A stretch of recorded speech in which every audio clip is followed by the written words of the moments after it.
as the atom.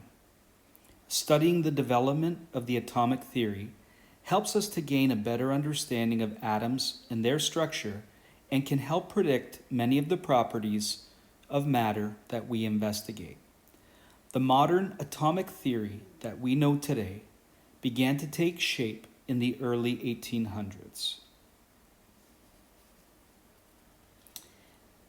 In 1803, John Dalton proposed a model of the atom that was a solid sphere model. Dalton's atomic theory consists of 4 postulates or points. Number 1, all matter consists of tiny atoms that are indivisible. Number 2, atoms cannot be created or destroyed or divided into smaller particles. Number 3, all atoms of the same element are identical, and atoms of other elements are different. Atoms can be combined in definite proportions to form compounds is the 4th postulate and concludes Dalton's atomic theory.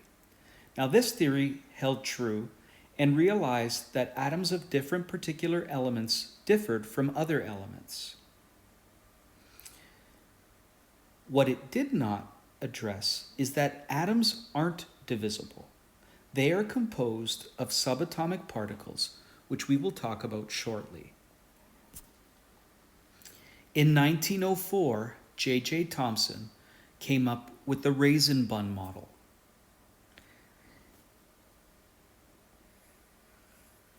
Thomson revealed that there were electrons. He called these particles corpuscles. And these particles were present inside the atoms. He discovered this in 1897, and he won a Nobel Peace Prize for his discovery. He subsequently produced the raisin bun model of the atom. It shows the atom as composed of electrons scattered through a spherical cloud of positive charge. This model allowed us to recognize that electrons are components of the atoms. What it failed to do was identify something called a nucleus. And this model didn't explain later experimental observations. It's time to continue on discovering more about atoms. And we learn a lot more in 1911 with the discoveries of Ernest Rutherford. Ernest Rutherford's model contains a nucleus. He fired positively charged alpha particles towards a thin sheet of gold foil. Most of these particles passed through with very little deflection, but some deflected at large angles. This was only possible if the atom was mostly composed of empty space, with the positive charge comprised and concentrated in the center called the nucleus. This model was particularly favorable because it identified that positive charge was located in the nucleus of the atom. But still it wasn't perfect. It did not explain why electrons remain in orbits around the nucleus. Niels Bohr in 1913 came up with the planetary model. Niels Bohr modified Rutherford's model of the atom by stating that electrons moved around the nucleus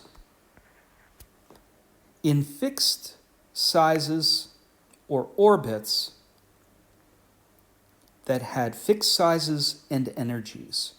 Electron energy in this model was quantized. Electrons could not occupy values of energy between the areas and must remain in the fixed energy levels. This model was favorable because it proposed electron orbits. However, this model broke down when we talked about heavier and heavier atoms. A complete model of the atom comes with the discoveries of Erwin Schrödinger in 1926. He came up with the quantum model. Schrödinger states that electrons do not move in set paths around the nucleus, but instead they move in waves. It is impossible to know the exact location of electrons. Instead, we have clouds of probability, called orbitals, in which they are more likely to find an electron. This model showed that electrons don't move around the nucleus in orbits, but rather in clouds. And it's still widely accepted as the most accurate model of the atom. Schrödinger wasn't quite the last word on the atom. In 1932, English physicist James Chadwick, a student of Ernest Rutherford, discovered the existence of the neutron, completing our picture of the subatomic particles that make up an atom. The story doesn't end there either. Physicists have since discovered that protons and neutrons that make up the nucleus are themselves divisible into particles called quarks. But that's beyond the scope of this post. At any rate, the atom gives us a great example of how scientific models can change over time and shows us how new evidence can lead to new models. Your responsibility for the history of the model of the atom is to identify each scientist and the name of their model and their main discovery. So, for example, J.J. Thomson came up with the raisin bun model, and he discovered the electrons. Ernest Rutherford, nuclear model, and he came up with the nucleus. Niels Bohr, planetary model, and he identified orbits. Let's look closely at Ernest Rutherford and his gold foil experiment.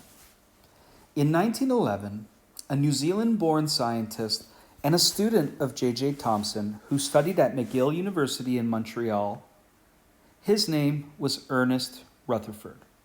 Rutherford devised the gold foil experiment. His experiment involved aiming a beam of positively charged particles called alpha particles at a very thin sheet of gold foil. Now, this is what he expected. Based on Thomson's model of the atom, Rutherford expected that most of the positively charged alpha particles that were being shot through the gold foil would end up directly behind the gold foil at this location here. He created a screen that would glow brightly if the presence of these alpha particles was detected.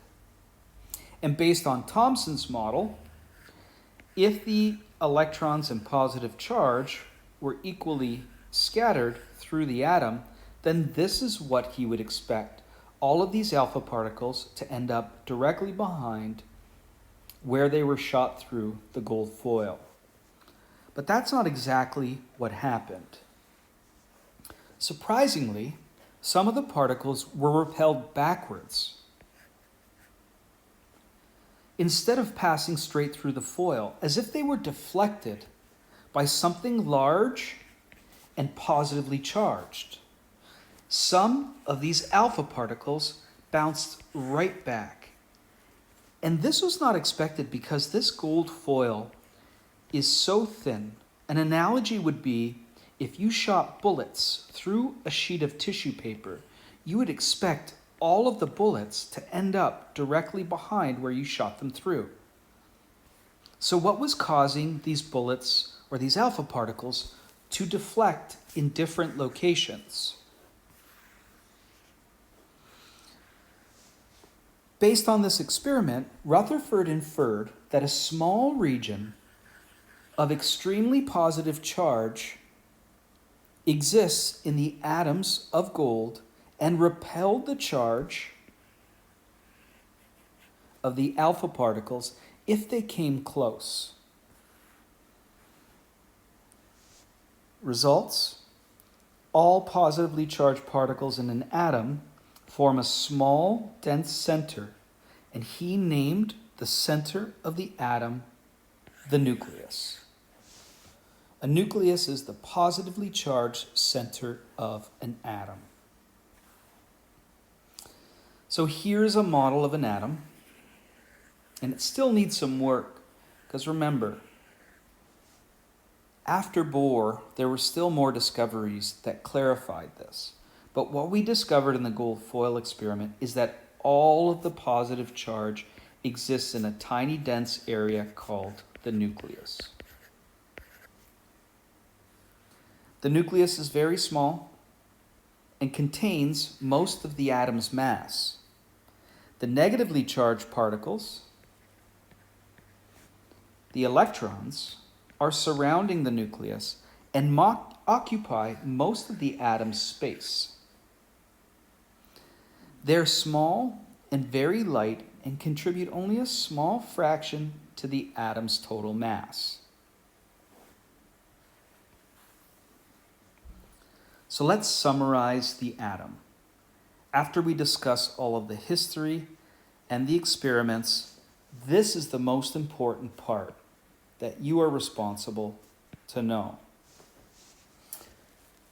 All elements are composed of atoms, and an atom is the smallest unit of any element.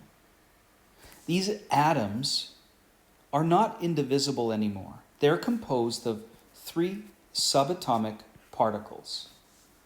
Sub meaning smaller than, and atomic meaning the atom. Subatomic particles are particles that are smaller than the atom.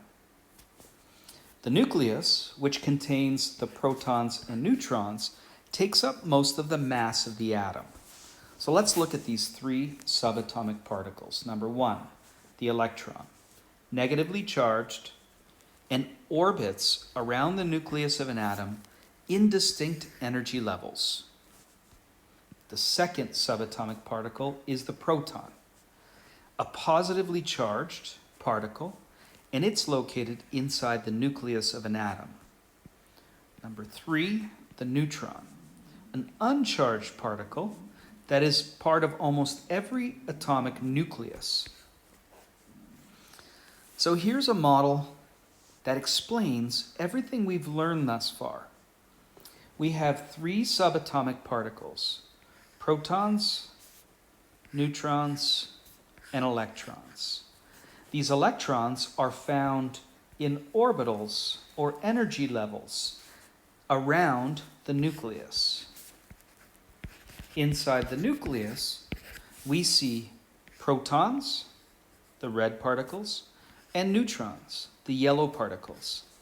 The nucleus contains most of the mass. The rest, all of this area, is mostly empty space. And that's where the electrons reside, in these orbitals or energy levels. Here's a summary.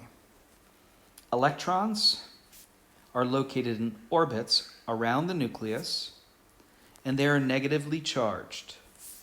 Protons are located in the nucleus and are positively charged. The neutron is located in the nucleus and is neutral. It doesn't have a charge.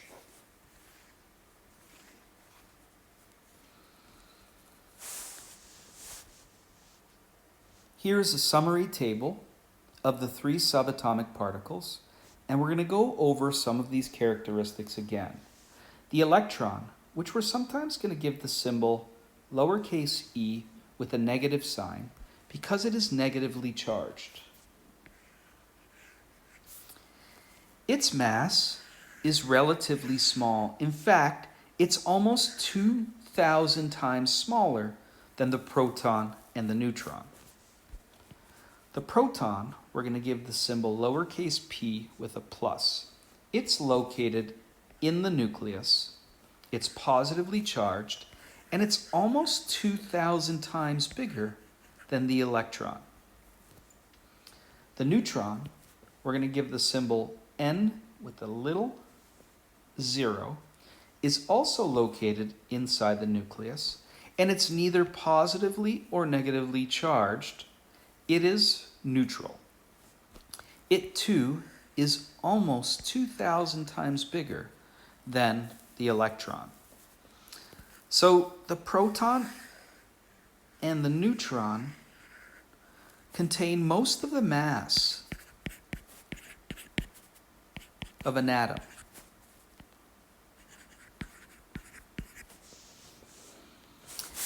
We can take a look at a periodic table and use it to determine the number of protons, electrons, and neutrons present inside one atom of each element. In order to do so, we need to understand the standard atomic notation. For this activity, I want you to locate your periodic table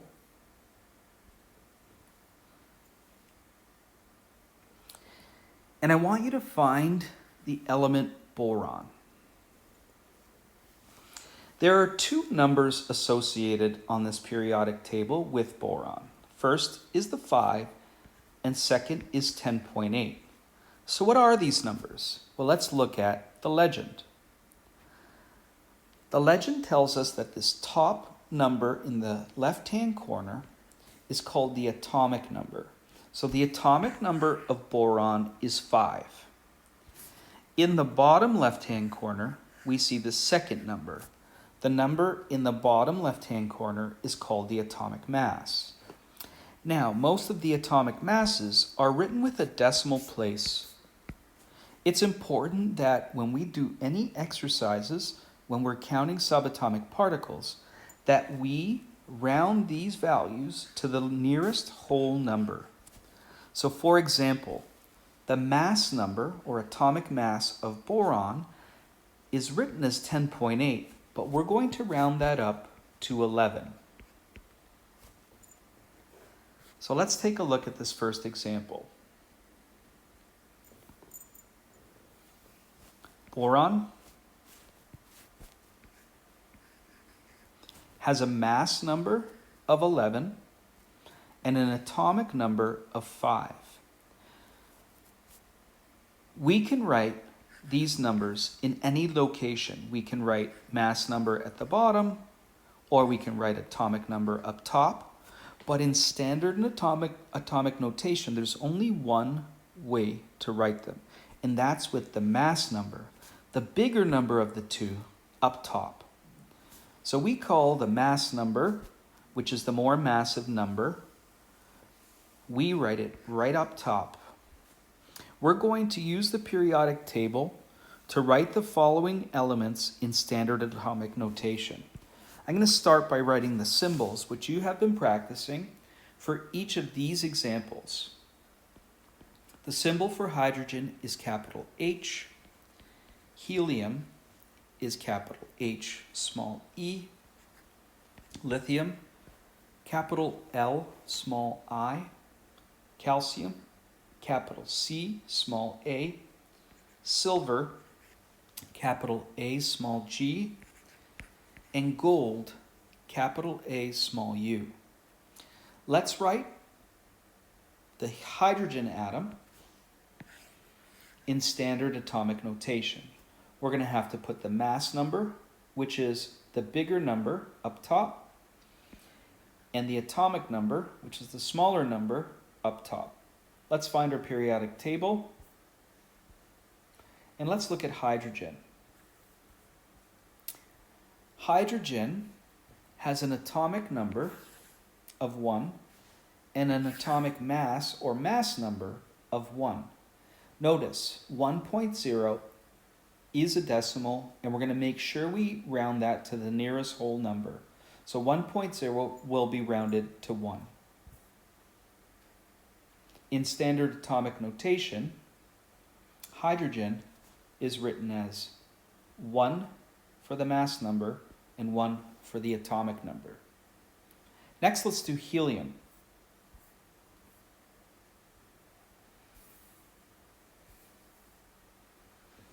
Helium has a mass of 4.0, which we'll round to 4, and an atomic number of 2.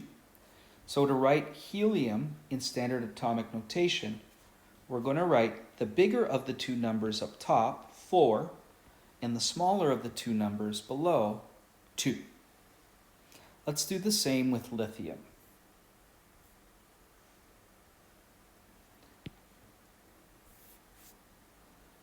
Lithium is the third element on the periodic table. This is the atomic number.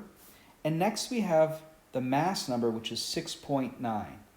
If we round that to the nearest whole number, what will it be? If you guess 7, you're correct. So the mass number is 7 and the atomic number is 3. So when we write lithium in standard atomic notation, we're going to write 7 and 3. I want you to try the next 3 examples: calcium, silver, and gold.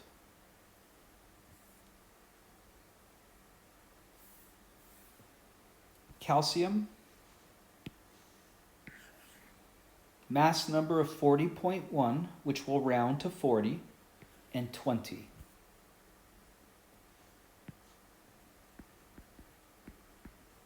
Silver,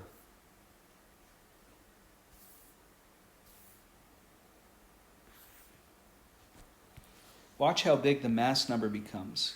107.9, which will round to 8, and 47. Let's place that big number up top.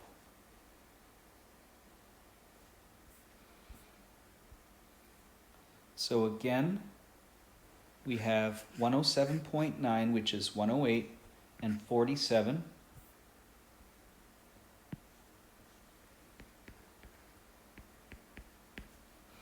And let's do the last one, gold. Gold is just below silver. It has a mass number of 197.0, which we'll write as 197, and 79.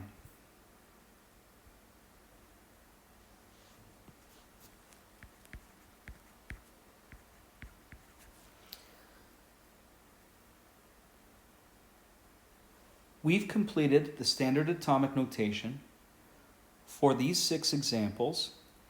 If you know how to do one of them, you know how to do the standard atomic notation for all of them. Let's learn more about what these numbers mean. The atomic number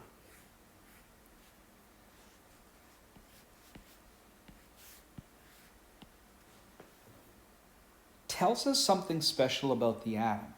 It tells us how many protons are present in the nucleus of an atom. The mass number tells us how heavy the atom is. That's the bigger, more massive of the two numbers. It tells us the sum of the protons and the neutrons.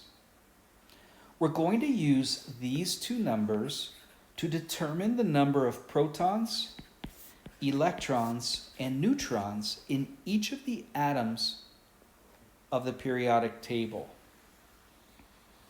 Let's see how we do that. How to calculate the number of subatomic particles in one atom of an element. In order to determine the number of protons, we need to look at the atomic number. The number of protons is equal to the atomic number. So let's do our first example.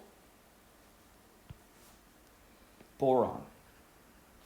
Boron on the periodic table has an atomic number of 5 and atomic mass or mass number of 11. If you know the number of protons, if you know the atomic number rather, then you know the number of protons. So, if the atomic number is 5, then there must be 5 protons. Next, let's look at the number of electrons. The number of electrons in an atom is equal to the number of protons. So if you know the number of protons is 5, then the number of electrons is also going to be 5. Now, how do we find the number of neutrons? The number of neutrons can be found by subtracting the mass number and the atomic number.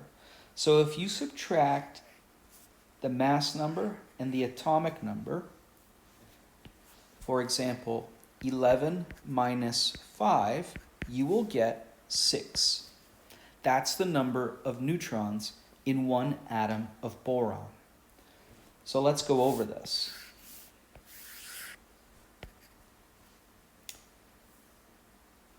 Boron has atomic number 5, therefore I know there are 5 protons and 5 electrons. Boron has a mass number of 11.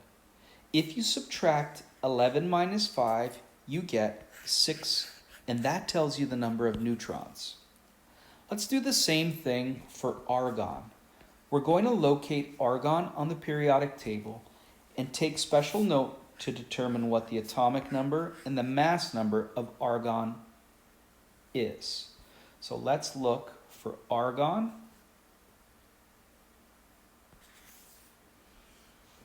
Argon has an atomic number of 18 and a mass number of 39.9. What will we round 39.9 to? If you guess 40, you are correct. Let me look at it again, just to be sure. 18 and 40. 18 is the atomic number, and 40 is the mass number, or the atomic mass. If you know the number, the atomic number, then you know the number of protons, and the number of electrons is always equal to the number of protons. If you want to find the number of neutrons, you subtract these two numbers, 40 minus 18. I always write out the full expression 40 minus 18 to remind me how I came to the answer. 40 minus 18 is 22. Therefore, there are 22 neutrons, 18 electrons, and 18 protons. I'm going to do one more example and leave you with the rest. Let's do magnesium. We're going to determine the atomic number, the atomic mass, and use those numbers to determine the number of protons, electrons, and neutrons in one atom of magnesium. Looking on our periodic table, we'll find magnesium. There he is. And we'll look for the atomic number, which is 12, and the mass number, which is 24.3. We're going to round this to the nearest whole number. If you've guessed 24, you are correct. So magnesium has an atomic number of 12 and an atomic mass of 24. If you know the atomic number, then you know the number of protons and the number of electrons. So we're going to write in 12 protons and 12 electrons. In order to determine the number of neutrons, we're going to subtract the mass number and the atomic number. I always like to write it out. 24 minus 12 equals 12. There are 12 neutrons in one atom of magnesium. If you need review, you can rewatch this video, or I have another YouTube clip that you can use that specializes in counting subatomic particles in atoms of elements. Make sure you work on the practice worksheets and any LMS quizzes on this section.